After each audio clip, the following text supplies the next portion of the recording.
রুমান কি বেসো এখন এই খালি করতে পারো না, সামনে সিঁড়িতে না করতে কইতে পারো না। মহাজন সামনে সিজন আসতেছে সেটা ঠিক আছে, কাস্টমার পাইতেছি না, ইট বিক্রি করব কিভাবে? তাহলে নুমান একটু কম সময় আরো 2-4 হাজার ইট বেসো, দেখো কাস্টমার আসে কিনা। তুমি থাকো আমি যাই। ও তুই মাঠে নেমে গেলি থেমে। শালার মালিকে তো বললো ইট কম দামে ছাইরা দিতে, দেখি কাস্টমার পাইতেছে কিনা। একটা কাস্টমার আইছে, দেখি কয় হাজার ইট বিক্রি করতে পারি। ভাই এই ইট ভাটা কি ম্যানেজার আপনি? ও ভাই আমি। তাহলে ভাই ইট দেখেন। আচ্ছা ভাই চলেন।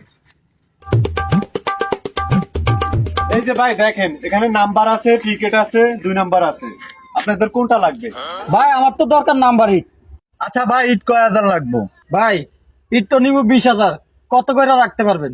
ভাই আমরা তো ইট 12,000 টাকা করে বিক্রি করি, আপনি যেহেতু দূর থেকে আসতেন, আপনি 500 টাকা কম দিন।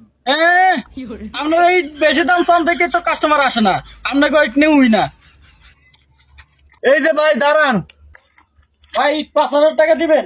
ভাই ইট নেওয়া লাগবো না, মাড়ি দিয়া ঘর করেন।